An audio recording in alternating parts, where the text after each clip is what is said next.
Então, pessoal, então a gente entra agora na terceira e última parte da nossa disciplina, que é tentar juntar o tema da primeira parte, que é o trauma, né, segundo a psicanálise, e o tema da catástrofe social da contemporaneidade. Então, eu denominei de clínica do trauma, né, catástrofes subjetivas e reinvenções de si, porque como a gente está vendo, né, essas catástrofes não são... O social está conectado com o nosso corpo, com o nosso psiquismo, né? Então essa catástrofe ela também é uma catástrofe subjetiva. E o trauma também, do ponto de vista individual, é uma espécie de catástrofe, né? Como eu citei no caso Schreber, né? É um fim de mundo, né? Uma pessoa traumatizada que passa por algum tipo de trauma é um pequeno ou um grande fim de mundo subjetivo, né? É uma catástrofe subjetiva. Então, diante da experiência do trauma, a clínica psicanalítica busca pensar uma reinvenção de si.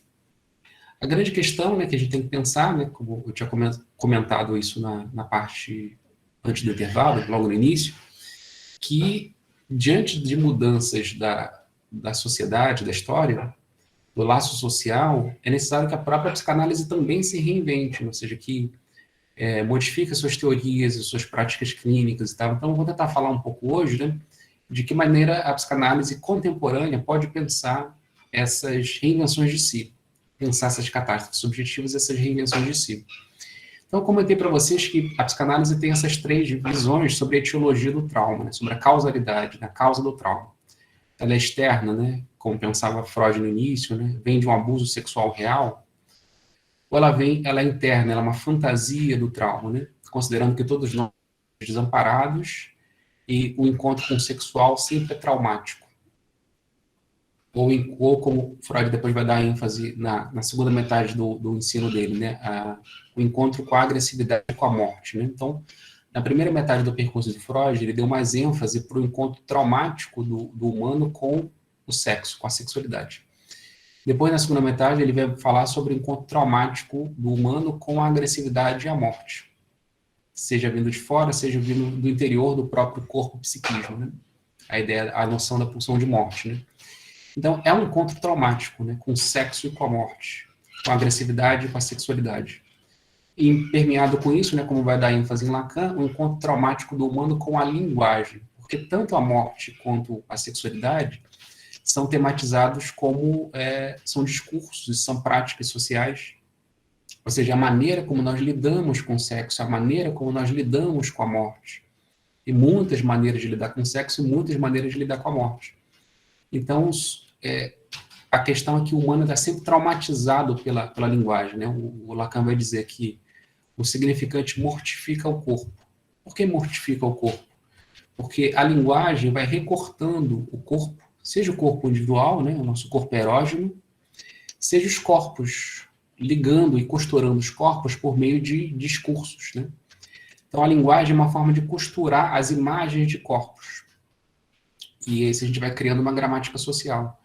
Então, o efeito do significante da linguagem é uma diminuição de gozo. Porque a gente tem que gozar de uma certa maneira pré-estabelecida pela linguagem e pelo laço social. Então, isso vem desde a criança, né? Tem uma maneira correta de mamar, de comer, tem uma maneira correta de você se livrar das fezes, né? Então, a linguagem, a cultura vai mortificando o corpo e impedindo o corpo de gozar livremente. Então, é um encontro traumático da linguagem, é um encontro traumático do humano com a cultura. Então, a lei social sempre impõe, e as suas normas sempre impõem uma perda de gozo. Então, é um encontro traumático. Né? Então, vocês vejam, né? Essa dimensão do Lacan da linguagem ela é interessante, né? Porque nos ajuda a pensar um pouco que essa causalidade do trauma, ela não é só interna, é o encontro do corpo com o significante. O significante vem de fora, o significante vem de um outro. Então, a etiologia do trauma, ela não é apenas endógena, não é só uma fantasia do trauma, é um trauma real. Esse trauma vem de fora. Mas, ao mesmo tempo, esse trauma é vivido e reproduzido, né, pelo sujeito. Então, é isso, né? Não é mais o acontecimento traumático, é o trauma como acontecimento. Então, o acontecimento traumático ele é aquilo que vem de fora. É o encontro do humano com o sexo vem de fora, né? A sexualidade, com a morte, que vem de fora. Como diz Spinoza, é sempre o mau encontro que vem de fora, a morte, e a linguagem. Então, tudo isso, o sexo, a morte, a linguagem, vem de fora. Mas, ao mesmo tempo, é internalizado pelo sujeito, enquanto acontecimento. Então, tem um trauma, um acontecimento traumático, vem de fora, e um trauma enquanto acontecimento, aquilo que sobrevive, que persiste no psiquismo. Então, me parece que a posição que me parece mais justa, e que me parece também muitos psicanalistas vão nessa direção, por exemplo, o texto que eu passei para vocês da Marta Rezende, né, vai pensar um pouco isso, né, que não dá para dissociar o trauma, os sujeitos traumatizados hoje, do laço social traumático, da catástrofe que a gente vive hoje. Então, no fundo, é um campo de imanência, né? Por isso que é dual, é tanto interno quanto externo. É um campo de imanência. Né? É um mundo traumatizante e sujeitos cada vez mais traumatizados. Aí que vem o problema para nós, né? Como lidar com esses sujeitos traumatizados? Mas antes de falar disso, de como lidar com esses sujeitos traumatizados da contemporaneidade, que são muitos, e eu vou tentar daqui a pouco falar um pouco as especificidades dos diferentes tipos de trauma da contemporaneidade, ou seja, sujeitos traumatizados e marcados pelo sexo, pela morte, pela linguagem de maneiras distintas, é necessário falar um pouco sobre essa mudança de época, tal como a psicanálise pensa. Bom, eu comentei para vocês no início da aula passada que Lacan, desde o início do percurso dele, em 1936, com o texto dele sobre a família, né, que a imago paterna está em declínio. Né? Então, o Lacan já diagnostica isso, né? Que esse lugar central da transcendência, do déspota, do rei, de Deus, do pai, está em declínio. Então, significa que aquilo que orientou o laço social durante séculos, durante milênios, não faz mais sentido para nós. É apenas uma espécie de ruína, do qual a gente ainda tenta se segurar, como as antigas igrejas europeias, assim, né? São lindas, são muito bonitas, são enormes, mas estão vazias, né? A gente vê claramente que é uma imagem de um mundo passado. E como eu falei para vocês também ontem, né? Também, ao mesmo tempo, é a cristalização de algo aparentemente monumental que nasce do cadáver de muita e muita gente ao longo da história. Então, então é isso, esse pai não tem mais autoridade nenhuma, assim, porque eu falo, a forma homem, o próprio homem como espécie, como gênero, sobretudo, né, o gênero masculino, né, o capitalismo, tudo isso são pais abusadores, né? Então a gente está lidando aí com pais abusadores, né? É um abuso, né, que a humanidade sofreu e sofre ainda, né? Então a gente não acredita mais nesse pai, né? Assim, perdeu totalmente a autoridade, né? Então é como Freud pensou depois da Primeira Guerra Mundial, né? Esse pai já não salva o psiquismo do desamparo, né? E nem do desalento da contemporaneidade, que é quando você nem espera que alguém vai te aparar. Esse é o desalento, é pior que o desamparo, né? Então vivemos hoje essa situação, nesses escombros, ou como diz Deleuze e Guattari, os arcaísmos que tentam ainda se manter, mas eles não têm futuro nenhum. E mais, eles são a causa do problema. Né? São eles que nos traumatizam também. Né? Bom, diante disso, né, a gente viu na obra freudiana que de 1920 em diante, a gente vai ver um Freud que vai perceber que como ordenar esse gozo? Esse gozo está desordenado. Né? Porque essa lei social, né, essas imagens do pai e essa lei do pai já não funciona mais. Né? Então a gente vê uma grande desordenação do gozo. Muitos autores têm discutido isso nos últimos anos na psicanálise, desde a década de 80, essa literatura vem crescendo. Né? Eu sugiro até um texto do Jacques Alain Miller, que é um texto muito bom, que se chama Uma Fantasia. É um texto pequeno do Jacques Alain Miller, ele vai falar um pouco sobre essa desordenação do gozo na contemporaneidade. Né? E ele fala algumas coisas bem interessantes. O Miller tem algumas coisas bacanas, né? Porque alguém que estudou muito Lacan, conhece bem o Lacan, embora eu não concorde também com muitas outras coisas em outros lugares do Miller. Mas nesse texto, ele fala uma coisa curiosa, né? Ele fala que esse avanço da ciência e do capitalismo produziu uma grande desordenação do tempo. Então, é como a gente vê as imagens do espaço do planeta Terra, né? A gente vê quando, do espaço, né, que as grandes cidades, onde estão vivendo hoje mais da metade dos seres humanos, vivem iluminadas à noite, né? Então é até bonito, né, quando a gente vê as imagens, né? Parece que as estrelas caíram, né? A gente vê a Terra cheia de estrelas, né, cheia de luzes, que são as grandes cidades ligadas, com as suas luzes ligadas, né? Quando a gente vê essa luz, né, a gente percebe isso, né, que a mudança da cronologia, do tempo, do ritmo terrestre, né? Então, a gente pode ficar acordado à noite, dormir de dia, trabalhar em vários horários, né? O capitalismo ele vai produzindo uma desordenação do tempo, né? Na pandemia, a gente está vivendo muito isso, né? Então, a gente trabalha no final de semana, trabalha de noite, não tem mais horário para trabalhar, a mistura do trabalho e do lazer, é uma grande desordenação, assim. Então, o tempo está fora dos eixos, né? Para utilizar uma frase do Hamlet que o Deleuze gostava bastante, né? O tempo está fora dos eixos. Há uma grande desordenação do tempo. E isso produz, né, um tipo de desordenação subjetiva também, né? Então, onde os sujeitos, na medida em que eles não têm mais equilíbrio garantido por alguma norma, por alguma lei, então elas vivem a experiência do excesso. Então, se não há ordenação, só há excesso. E aí, o excesso, né, é esse incremento dessa dimensão mortífera, né, de morte, né, porque quanto mais há esse incremento do gozo, né, esse aumento das intensidades pulsionais, né, mais a gente vai indo para a própria maneira de lidar com esse excesso. Como é que a gente lida com esse excesso? Por exemplo, lei básica do princípio de prazer, né? Quando o excesso vem, isso produz o quê? Insatisfação. Então, o que a gente busca? Experiências de prazer para diminuir a insatisfação. Então, isso nos leva para experiências de compulsão. Então, a gente vai consumindo mais coisas para reduzir a carga de excitação. Mas esse consumo, ele nos excita ainda mais, né? Literalmente, a próxima dose, ao próximo clique, ao próximo consumo.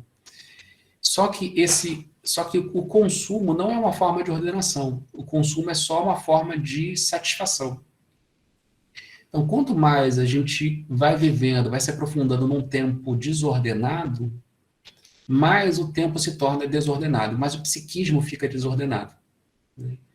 Então, o incremento do gozo só produz mais incremento do gozo. É por isso que o gozo é o nome de Lacan para a pulsão de morte, né? É o nome de... porque é a tentativa de você buscar uma satisfação absoluta, além do princípio do prazer. Não é à toa, então, aí olhando para trás do que a gente já viu na disciplina, que o mundo está num processo de grande destruição. Então, eu diria que é uma liberação absoluta da pulsão de morte do planeta, né? Então, é uma liberação das relações do ponto de vista desejante com o gozo e com a destruição e com a morte. Então, o laço social... Então, a gente vê o laço social cada vez mais uma guerra de todos contra todos, né? Que é a ideia que o Freud, inclusive, vai citar nos textos dele, que eu falei para vocês, né? Que é a ideia do Hobbes, né? Depois de 1920, o Freud cada vez mais retoma as ideias do Thomas Hobbes, né? Que é a ideia de que no estado de natureza vivemos uma guerra de todos contra todos e é necessário você criar um Estado, um representante, um soberano, um déspota, né? Um leviatã, que possa ter o monopólio da violência e ordenar, pela sua lei, o laço social. Mas como Freud percebeu que isso é impossível, né, que o pai não vai ordenar isso, nenhuma agência externa vai ordenar isso, então a gente vive uma guerra de todos contra todos. É o narcisismo das pequenas diferenças. Então é por isso que a gente percebe, do ponto de vista do laço social e da ética e da política, um certo retorno a um estado de tribalismo hoje, de horda. É uma guerra de todos contra todos. Então a gente está cada vez mais identificado a pequenos grupos, a pequenos ideais, e culpando o outro grupo e o outro indivíduo pelos problemas. E é só uma lógica também de consumo, né? Então a gente vai consumindo discursos, vai consumindo objetos, né? E vai ficando cada vez mais num clima de guerra civil. Então a sensação que a gente tem de guerra civil, ela é bastante real. Freud já diagnosticava isso há 100 anos atrás, né? Em 1921. Então, parece que de 100 anos para cá, a gente só foi aprofundando esse narcisismo das pequenas diferenças e essa guerra de todos contra todos, né? Bom, aí quando a gente entra no tópico do narcisismo, isso é um tema interessante, né? Porque é o tema que a Marta Rezende vai retomar no artigo dela que eu passei para vocês, né? Porque ela fala de transtornos narcísicos identitários. Então, na contemporaneidade, diante de uma grande desordenação do gozo e da satisfação, as pessoas tentam se apegar ao mínimo que elas têm, que no caso é o quê? É a sua identidade, é a sua imagem, é a identificação com imagens idealizadas, com uma sensação de eu e com uma certa identidade. Então a gente vê o pulular de identitarismos por todos os lados. Então é muito fácil que uma certa direita, por exemplo, do ponto de vista macropolítico, diga assim, existe o identitarismo negro, identitarismo das mulheres, identitarismo dos indígenas e tal, várias formas de identitarismo LGBTQIA+. Sim, mas o identitarismo branco, ninguém vai falar sobre isso, que é o identitarismo hegemônico na nossa sociedade há séculos, né? Então todo mundo está identitário hoje em dia, é uma exacerbação disso. Então, é como se nós vivêssemos na contemporaneidade, né? Ela cita uma série de psicanalistas do Brasil, da França, de outros lugares, uma certa exacerbação dessa sensação de satisfação, dessa desordenação do gozo, né? E da sensação traumática, né? Então, isso que mudou de 100 anos para cá do Freud, né? Do Psicologia das Massas até hoje, né? Cada vez mais os sujeitos se sentem traumatizados.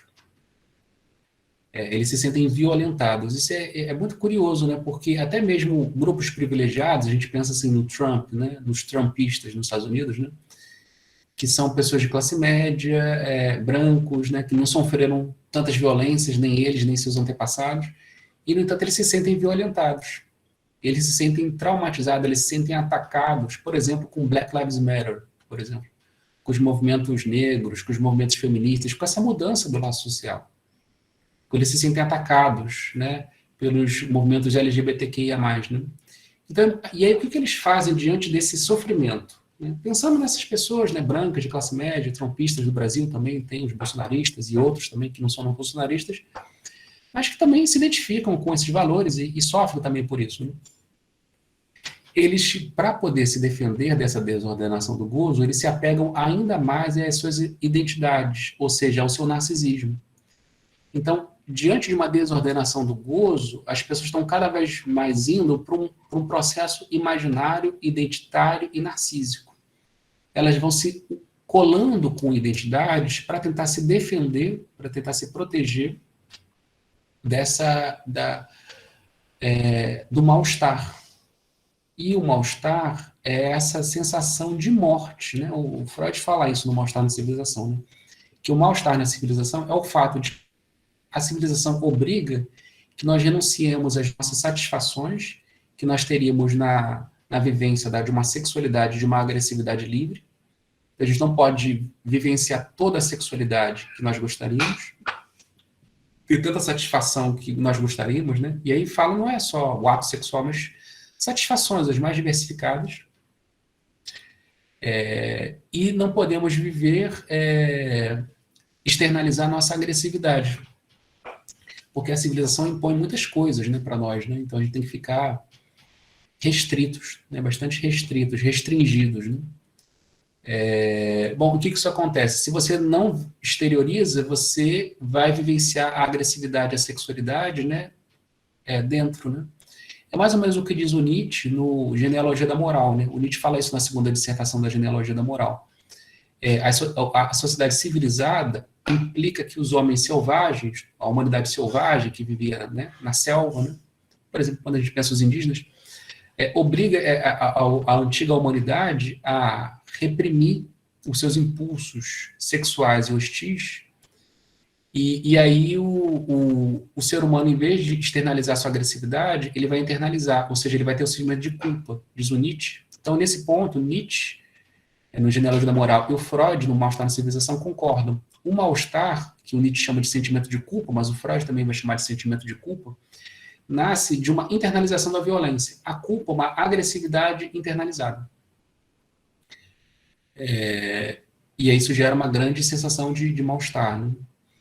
Aí você fala assim, mas como assim, Márcio? Culpa na contemporaneidade? Sim, as pessoas se sentem culpadas porque elas não gozam o suficiente. Então você veja, a desordenação do gozo, elas não se sentem culpadas porque elas não seguem a lei, porque não tem mais lei. Elas se sentem culpadas por gozar tanto quanto os outros, ou quanto que uma outra identidade supostamente parece que goza. Por isso que eu falei, a classe ricos, eles falam, nossa, eu sofro porque eu não gozo tanto quanto os ricos. Aí os pobres também sofrem porque eu não gozo médio. Então o pobre quer ser classe média quer ser rico, e o rico quer ser bilionário. Então as pessoas estão sempre insatisfeitas, né? E vão responder a isso com mais uma dose, né? Mais um consumo, né? Então a culpa é diferente. É a culpa porque você não tem tanto quanto o outro. Então, você vai ter uma comparação narcísica e imaginária, mas também tem uma sensação pulsional real de que você não está gozando. Por isso que o Lacan vai chamar o objeto A, que é o objeto do gozo, de objeto mais de gozar, né? Em francês, plus de jouir, que significa tanto mais de gozar, né? Plus é mais, né? Plus de jouir, gozar, né? Mais de gozar, como também nada, plus no sentido de nada de gozo, sem gozo. Então, o mais de gozar também é a ausência de gozo, porque você goza, é que nem quando você usa drogas, né? Pessoas que usam crack relatam isso, né? Tem um prazer muito grande onde tudo é desligado. Você fuma uma pedra de crack, você apaga tudo. Toda a sua insatisfação que está lá no alto vai para zero, quase zero. Aí tem uma satisfação absoluta, o mais próximo da satisfação absoluta, o mais próximo do gozo, da morte. Aí já é o princípio de nirvana operando, além do princípio de prazer. Aí você tem uma sensação de nirvana, assim, quando você fuma uma pedra de crack. Ah, passa tudo. Mas depois vem uma grande insatisfação, né? Porque você vai precisar da próxima dose, né? Para produzir aquela satisfação, né? Então vocês vejam que é uma problemática, de gozo, né? Mais que a situação que a gente vive hoje, né? Então é uma comparação narcísica, né? O grupo gozasse ou ele me impede de gozar, né? Então, as sintomatologias contemporâneas a gente vê hoje a subjetividade muito frágil. Então, esse é um tema constante já há algum tempo na literatura psicanalítica, né? Os egos hoje em dia são muito fragilizados. Então, veja, não é só o negro que está fragilizado, por vários motivos óbvios, né? Os homens também estão se sentindo fragilizados, né? Agora, as causas são distintas, é por isso que uma analítica tem que mostrar as diferenças, né, sobre isso, né? Então, vocês percebem, né? A culpa agora não diz mais respeito a uma lei, a culpa agora diz respeito ao imperativo de gozo, né? Como diz o Lacan, o imperativo é um supereu capitalístico e de morte, porque tem relação com gozo, que nos impõe gozo, gozo, gozo, gozo, gozo. Mas quanto mais isso impõe, como o exemplo que eu dei do crack, mais a gente vai entrar no círculo da drogadição. Mais a gente vai entrar no círculo do consumo, que não gera satisfação. É por isso que eu falava antes que talvez menos possa ser mais. Menos consumo talvez possa ser mais satisfação. Então a gente vê hoje que as sintomatologias contemporâneas lidam com o excesso. Então, se a psicanálise antes falava tanto de falta, falta, falta, hoje em dia a psicanálise está falando cada vez mais de excesso. E, nesse sentido, as contribuições de Deleuze e Guattari, né, no Antiédipo, livro publicado há 50 anos atrás, e que a comunidade psicanalítica pouco leu, pouco discutiu, se torna cada vez mais contemporânea, né? Então, é o excesso, a problemática da falta, né? O trauma é o problema do excesso. Excesso de intensidade, de quantidades afetivas, né? Então, é nesse sentido que, diante dessa explosão, né, cada um sente dentro de si um mundo explodindo ou implodindo, a gente tenta se proteger com uma camada identitária, narcísica, egóica, imaginária. E é por isso que as patologias hoje são patologias bastante narcísicas. E aí tem um livro do Joel Biermann, que eu recomendo para vocês, que é o Sujeito na Contemporaneidade. É um livro pequeno do Joel Biermann, publicado há uns 8 anos, eu acho, que ele tenta fazer uma cartografia das sintomatologias contemporâneas. O Joel diz, né, que esse mesmo diagnóstico, né, que nós vivemos hoje em dia numa sociedade do excesso, então as sintomatologias hoje parecem advir desse excesso pulsional, dessa insatisfação permanente, e ao mesmo tempo desse imperativo social, mas também real pulsional de, bom, se eu estou insatisfeito, eu tenho que me satisfazer, né? Então, a satisfação cresce, você busca um além do princípio do prazer e sobe, e aí é literalmente uma montanha-russa, né? Então, diante disso, né, os sujeitos que aparecem na clínica contemporânea têm sintomatologias muito diferentes da época de Freud, ou mesmo de Lacan. Os sujeitos estão passando por outros tipos de sofrimentos. Então, o Joel separa, né, cartografa 3 tipos de sintomatologias: do corpo, do afeto e da ação. Então, ele diz que são 3 áreas do quais os sintomas na contemporaneidade. Veja que corpo, afeto e ação, tudo tem uma dimensão relacionada ao espaço. E o Joel fala muito isso nesse livro. É como se o tempo tivesse ido para o espaço, o Joel brinca no capítulo, né? Porque o tempo desapareceu. Né? As pessoas não têm mais a dimensão do tempo e da expansão do tempo. Daí a pressa, daí, né? As pessoas estão cada vez mais nervosas, ansiosas, apressadas. Ou seja, aquela coisa que o Freud dizia de que a satisfação precisa de tempo, você precisa adiar a satisfação, e nesse processo você trabalha um trabalho psíquico. Envolve o quê? Tempo e pensamento. E é justamente o tempo e pensamento que sumiu da contemporaneidade. As sintomatologias contemporâneas esqueceram a dimensão do tempo e do pensamento, e da linguagem. Então, as pessoas hoje em dia na clínica não querem mais falar, elas querem se apresentar. Elas querem mostrar o seu corpo. Bom, eu vou tentar sintetizar algumas coisas que o João fala sobre a questão do corpo, do afeto e da ação. Né? O que seriam as sintomatologias do corpo?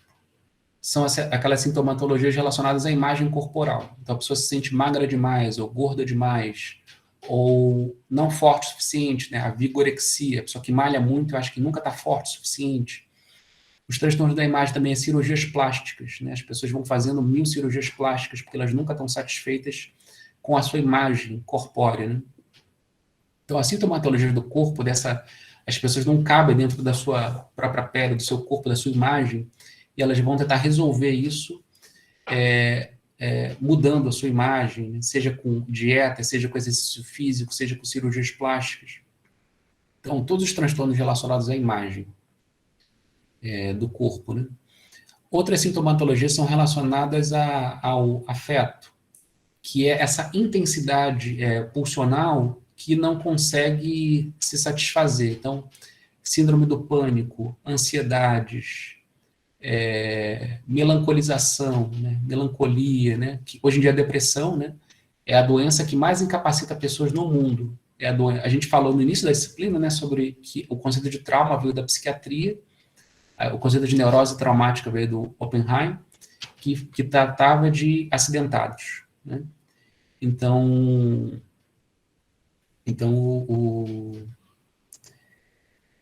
isso gerava muito prejuízo para o capitalismo daquela época. Por isso que os psiquiatras tentaram separar os verdadeiros neuróticos de simulações. Pessoas que queriam pensões, queriam fugir do trabalho, simulando doenças. Então, hoje em dia, a doença que mais incapacita no mundo, que mais dá prejuízo para o capitalismo é a depressão. É por isso que o capitalismo está investindo pesadamente em drogas, na farmacologia e na psiquiatria, para drogar as pessoas, porque se a pessoa ficar depressiva, ela não trabalha, não faz mais nada, não produz, né?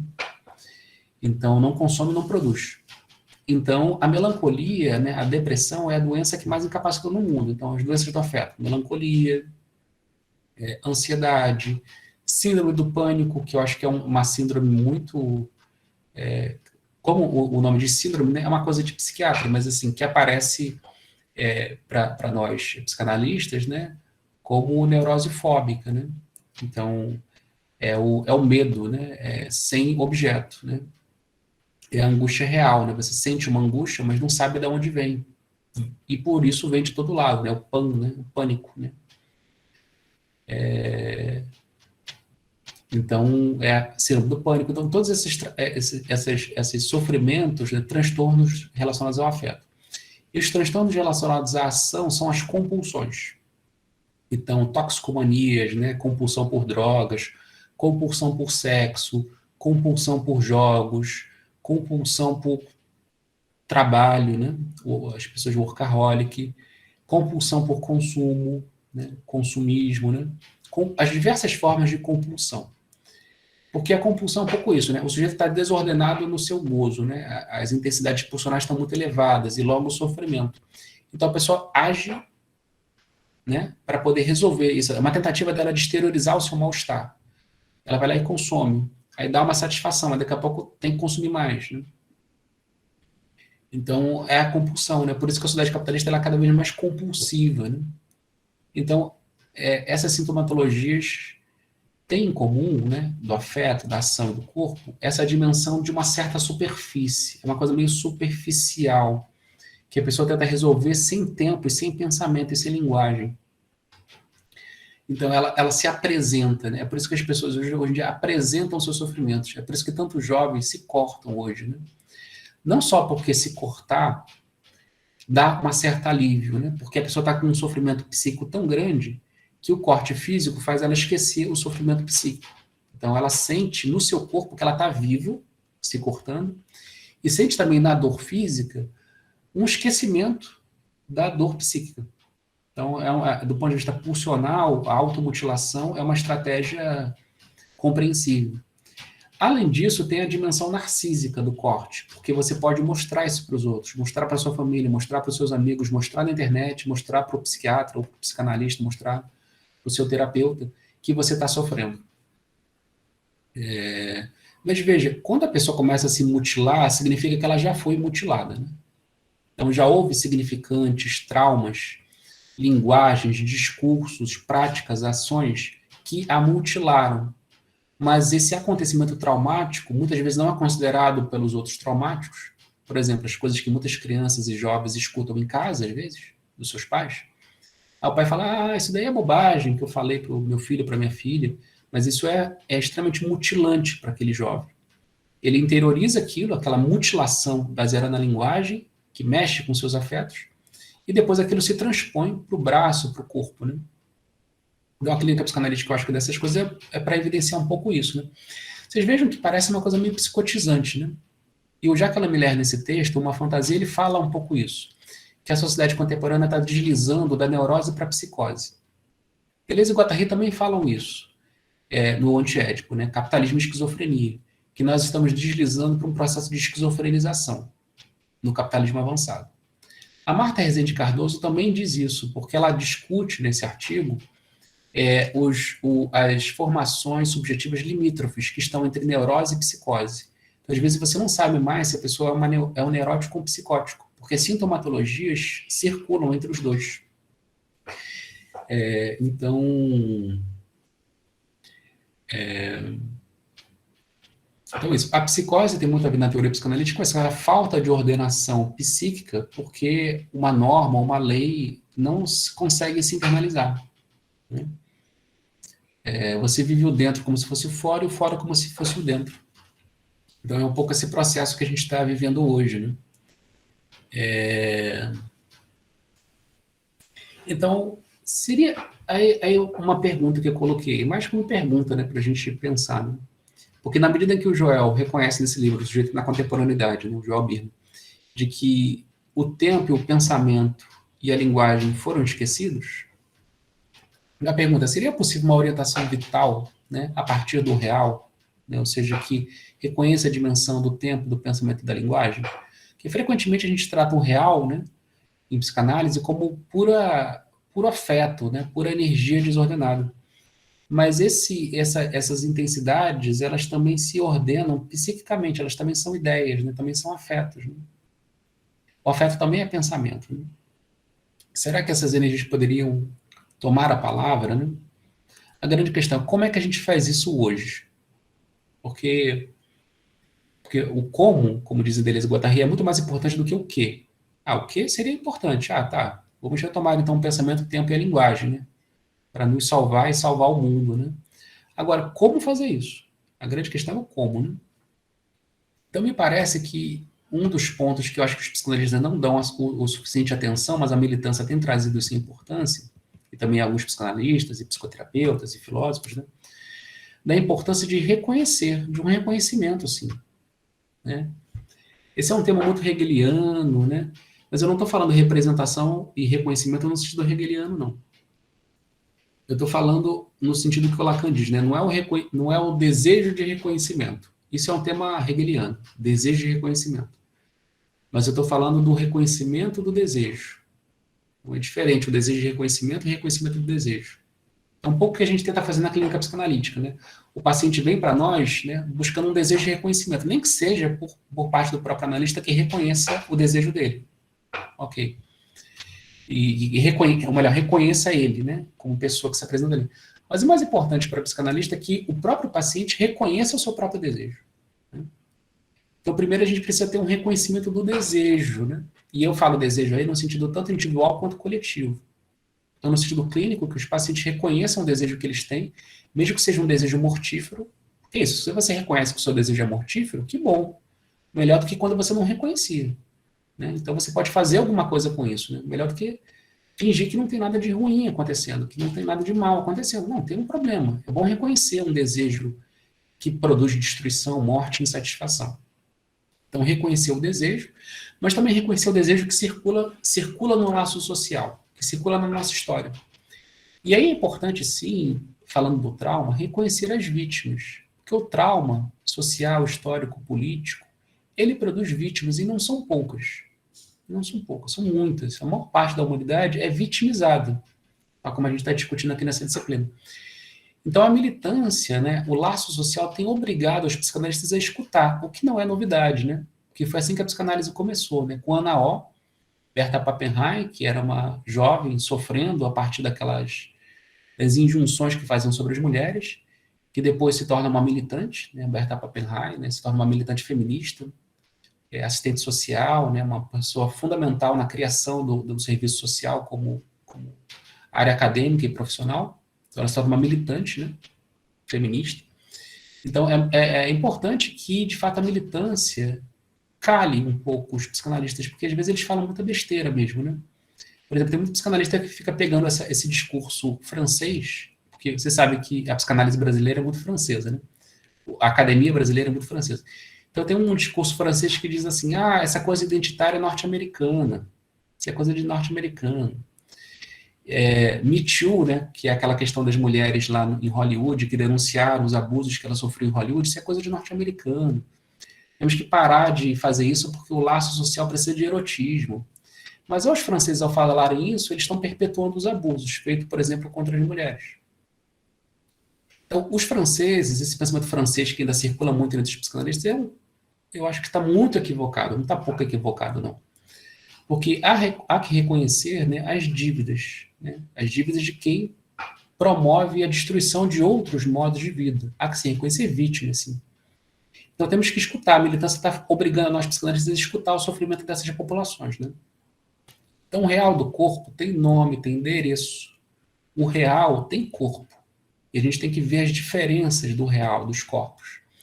Então, qual é o real do corpo que sofre, né? Temos que escutar o testemunho dessas pessoas, né? Eu digo que testemunho no sentido do trauma mesmo, né? Que quem passa por um trauma dá o seu testemunho.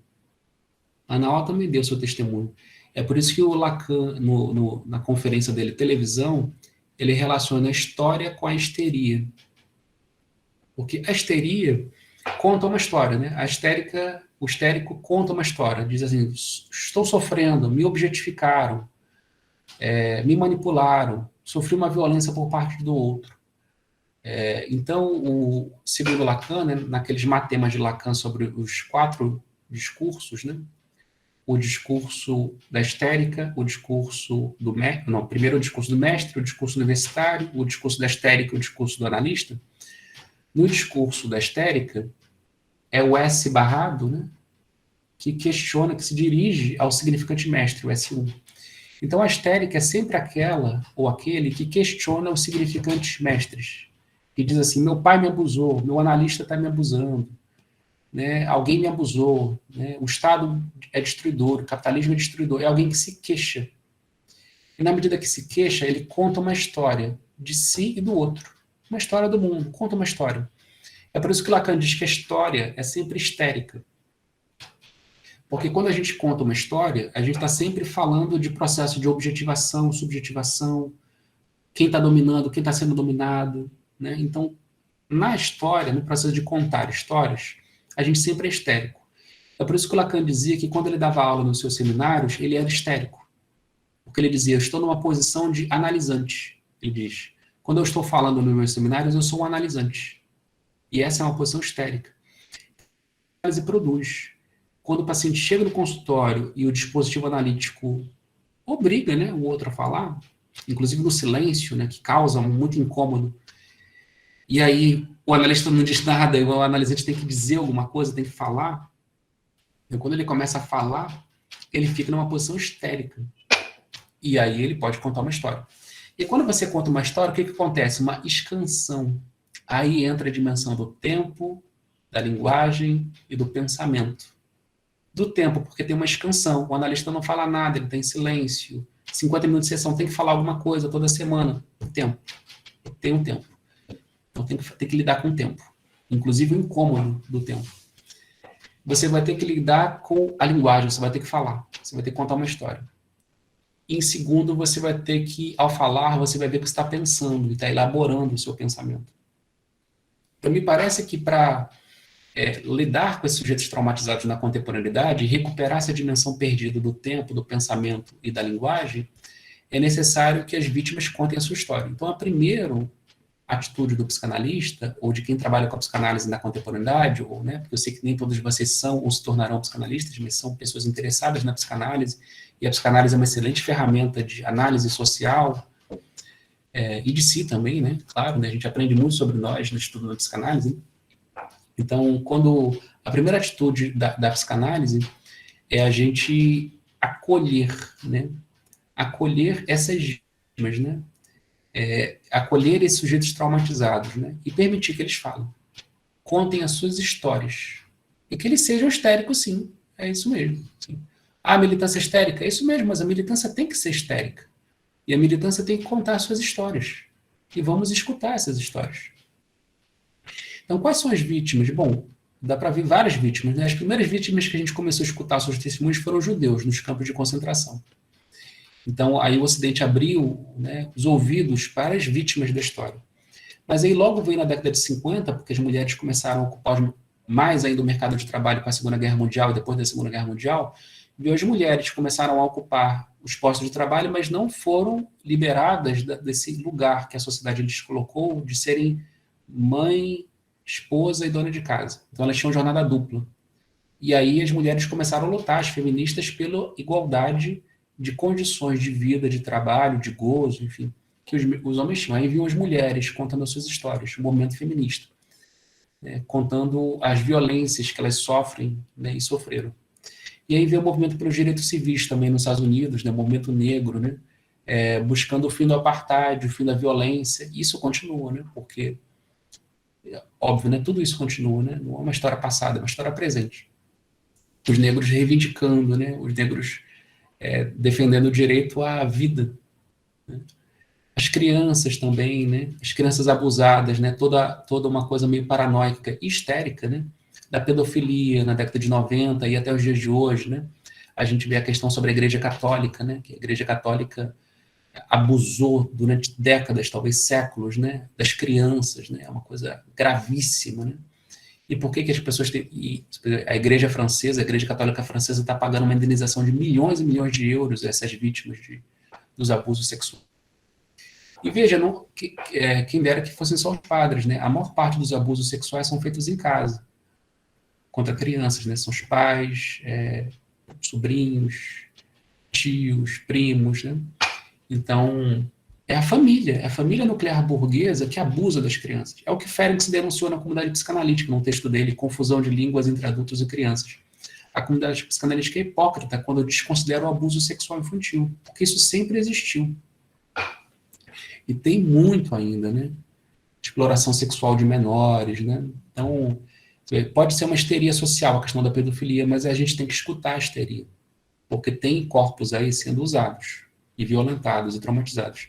A comunidade LGBTQIA+, né, que está se multiplicando, as letras, né, e as identidades, porque a sexualidade sempre foi múltipla, né, perverso, polimorfo. Então, isso não é uma coisa nova, né, que haja uma multiplicação de identidades sexuais. Leia o primeiro ensaio dos 3 ensaios sobre a teoria da sexualidade. Freud está falando de várias identidades sexuais, zoofílicos, sei lá, diversas perversões sexuais, né, que ele colocava na época, inclusive, a homossexualidade também, né. Então, veja, são formas diferentes de gozar, Freud vai mostrar. Então, a multiplicidade de identidades sexuais não é nova.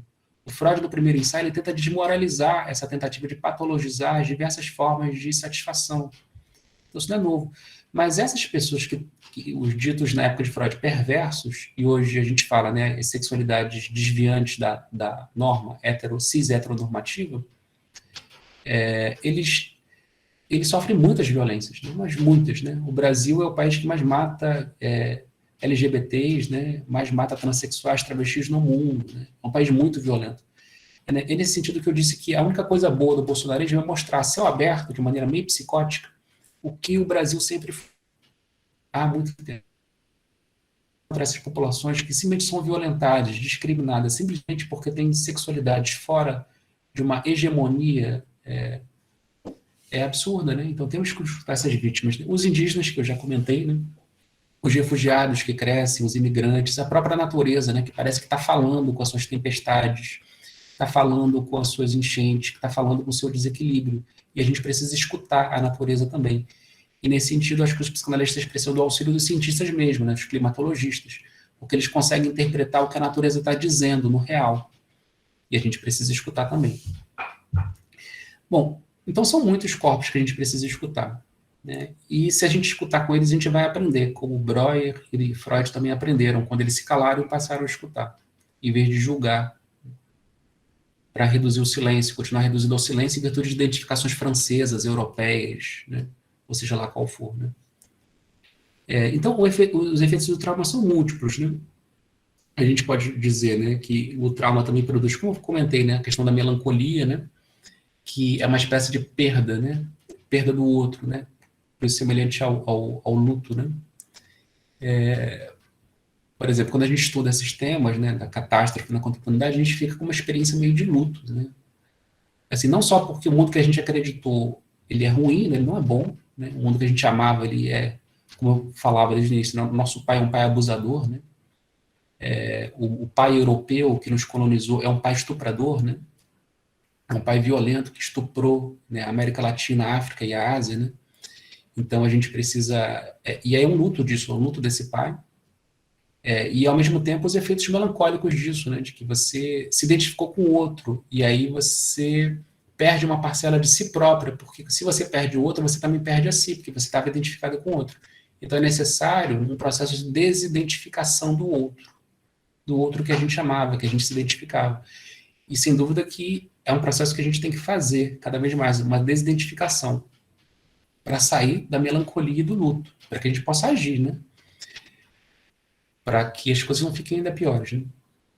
A perda de si, né, que eu já comentei, né, a ideia da culpa e da compulsão, culpa no sentido, né, menos de que a gente não está segundo a lei e a norma, mas sim no sentido de que eu não estou gozando o suficiente.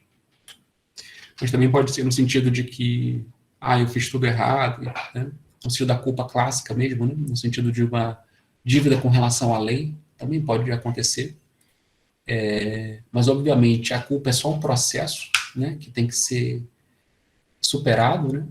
Porque a culpa é uma agressividade internalizada, então a gente precisa externalizar essa agressividade, sair da posição de culpa, né? O Freud diz, né, substituir o recalque pelo juízo de condenação. Então, em vez de você recalcar as suas ideias e seus afetos, você tem que reconhecer de onde vem o problema que te obriga a recalcar. Então, o juízo de condenação, você vai para fora, você fala, olha, é aqui o problema. A Comodora dizendo assim, eu me sinto assim, estou com esses sintomas porque o meu pai me objetificou, ou o senhor K, ou então o senhor Freud, que está agora fazendo isso comigo, né? Então, é um juízo de condenação, você joga para fora, né? E a compulsão também, né? Então, a compulsão também é uma perda de si, né? que quando o sujeito compulsivo ele age compulsivamente, trabalho, drogas, sexo, tanto faz o objeto da compulsão, no fundo o sujeito está tentando se reencontrar, mas não se reencontra nunca, né? Tem um filme muito bonito que fala sobre compulsão e perda de si, que é um filme que eu esqueci o nome, que fala sobre um viciado em sexo. É com aquele ator Michael Fassbender. Eu esqueci o nome do filme, mas é um filme muito, muito bom, assim, que fala muito sobre essa perda de si. É um sujeito assim, totalmente esvaziado, vazio, que só tem uma compulsão Shame, louca. Márcio. Shame. Como? Shame. Shame, ótimo, é isso aí mesmo. Valeu, Janaína. Shame. É isso aí, vergonha, né? É a culpa que leva ele para compulsão também, né? E é um sujeito muito esvaziado, né? Muito perdido, né? E quanto mais perdido, mais ele vai para a compulsão. É bem legal esse filme para entender um pouco esses processos de intensificação pulsional, do gozo e da insatisfação. E de uma morte internalizada, né? Um sujeito meio morto, né? A compulsão não resolve, né? E também, né? Então, você veja, os efeitos do trauma têm a ver com a perda do outro, a perda de si e a perda do liame entre eu e o outro. Qual o liame entre eu e o outro? É o mundo, né? Então, a perda do mundo produz esses processos que eu falava, que são processos psicotizantes. Catatonia, esquizofrenia, paranoia, né? A gente sente a catatonia, inclusive, de maneiras assim, bem prosaicas, né? Não sei o que fazer. Né? Finjo demência, é uma frase que a gente escuta muitas pessoas falando, né? Estou fingindo demência, né? Até que a demência vem, né? É curioso que o mal de Alzheimer, né, o esquecimento, vem crescendo também na nossa sociedade contemporânea, né? Por que as pessoas desejam esquecer? Por que elas estão fingindo demência e ficando dementes também? Por que elas estão querendo esquecer? Provavelmente porque elas não querem ver o problema. Né? É uma sensação de catatonia. E a gente sabe que o sujeito catatônico, né, ele está vivendo 1000 coisas ali naquele corpo parado. 1000 coisas ele está vendo, sentindo e pensando. Mas é muita coisa, é um excesso de coisas que ele está vivendo ali.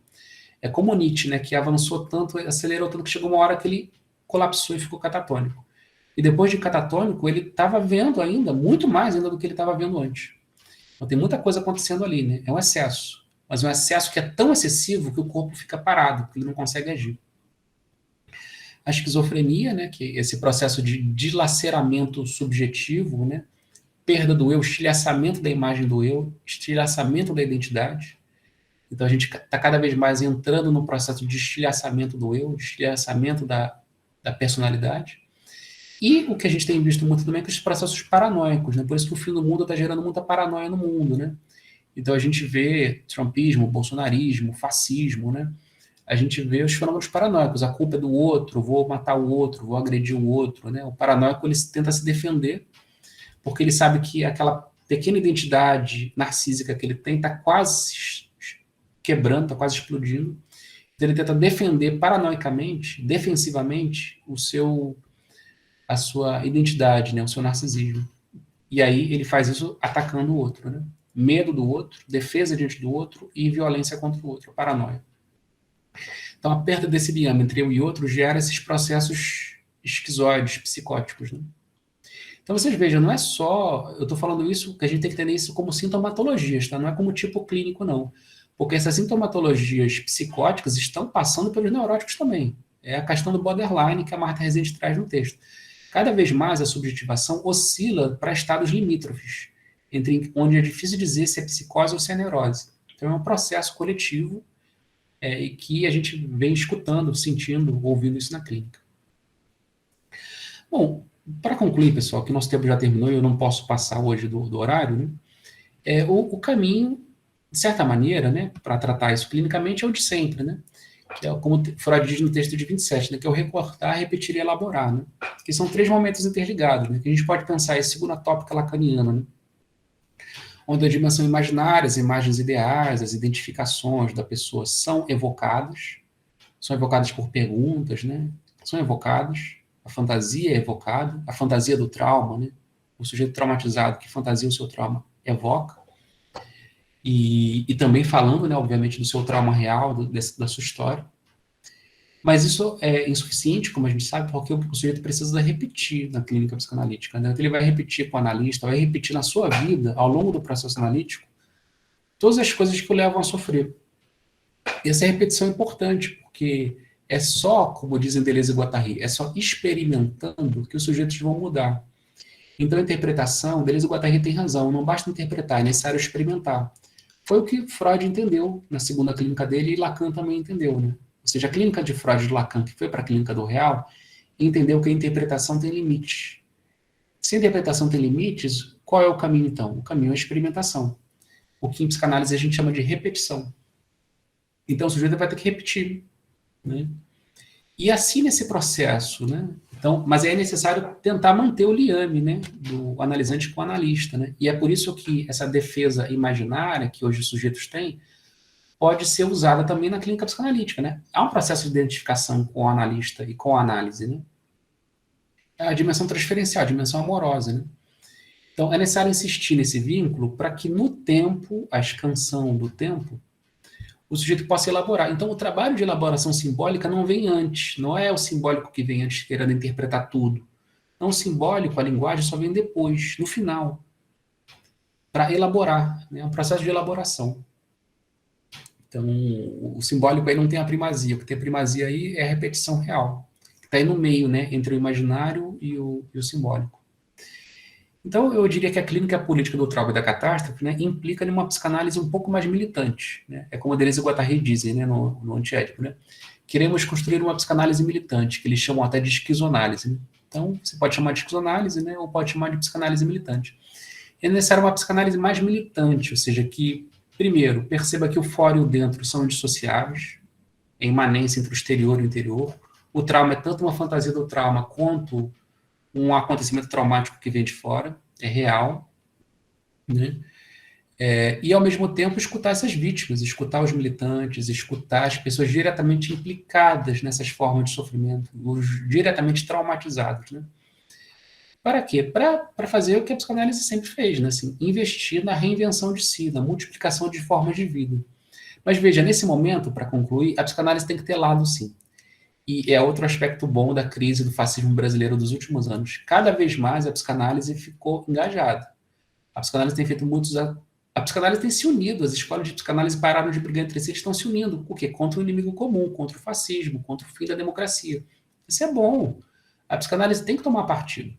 A psicanálise nasceu de judeus, e particularmente de um judeu que é Freud, né, raça oprimida na Europa, que morreu como um exilado, né? Morreu em Londres, né? Perseguido pelo nazismo. Então, a psicanálise não tomar posição, quer dizer, não tomar uma posição já é tomar uma posição, né, pessoal? Ou seja, está do lado de quem sempre dominou, de quem sempre produziu de violência.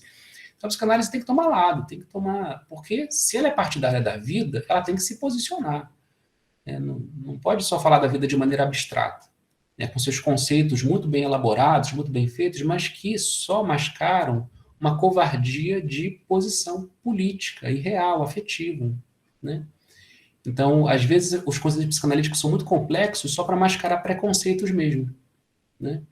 Então, tem teorizações muito complexas só para continuar produzindo machismo, LGBTfobia, destruição do meio ambiente, racismo e por aí vai.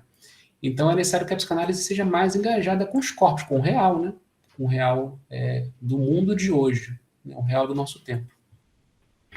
Bom, pessoal, como vocês viram, é um tema meio inesgotável, falar de trauma e catástrofe na contemporaneidade, mas tentei aqui introduzir um pouco esse tema para que vocês, né, possam se aprofundar nesse tema, tá? Então, espero que vocês continuem apostando na vida, no futuro e no tempo, né, para que a gente consiga ainda sair dessa situação muito difícil que a gente vive hoje.